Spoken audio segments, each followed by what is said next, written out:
ऐसे में नाहर और रूही माँ काली के आशीर्वाद से एक होने में तो कामयाब हो जाते हैं, लेकिन उससे पहले नाहर रूही की जान बचाने के लिए अपनी जिंदगी तक दांव पर लगा चुका होता है। दूसरी तरफ रूही अब तक युवराज के बहकावे में होती है। युवराज उसे यकीन दिलाता है कि नाहर उसका दुश्मन है, इसलिए रूही भी नाहर को नुकसान पहुंचाने की कोशिश करने लगती है। हालात इतने बिगड़ जाते हैं कि रूही युवराज की बातों में आकर नाहर के हाथों पर पैर मारकर उसे गहरे कुएं में गिराने तक की कोशिश करती है। लेकिन तभी कहानी में सबसे बड़ा चमत्कार देखने को मिलता है। नाहर बार बार मां काली को पुकार रहा होता है और उसकी सच्ची श्रद्धा आखिरकार अपना असर दिखाने लगती है। मां काली की कृपा सीधे उस मंगल सूत्र तक पहुंचती है जो रूही के गले में बंधा हुआ होता है। जैसे ही दिव्य शक्ति का प्रभाव उस मंगल सूत्र पर पड़ता है, रूही के ऊपर छाया भ्रम और माया जाल टूटने लगता है। अगले ही पल रूही को एक एक करके सारी पुरानी बातें याद आने लगती हैं। उसे समझ आ जाता है कि असली नाहर कौन है और उसके साथ आखिर क्या क्या साजिशें की गई थी। रूही की आंखों से जैसे ही पर्दा हटता है, वह तुरंत नाहर को पहचान लेती है, लेकिन युवराज अभी भी हार मानने को तैयार नहीं होता। इतनी बार नाकाम होने के बाद भी वह अपनी आखिरी चाल चलने का फैसला करता है। वह फिर से नाहर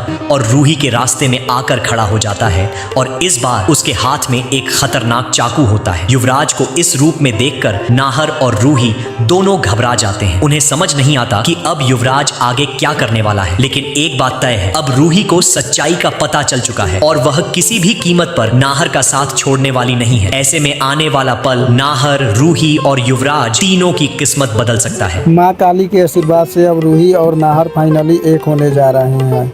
युवराज के बहुत ही बड़ी साजिश के बाद अब फाइनली रूही और असली नाहर का मिलन हो जाएगा, वो भी माँ काली के आशीर्वाद से। देखना इंटरेस्टिंग होगा कि अब आगे क्या ट्विस्ट आएगा कहानी में।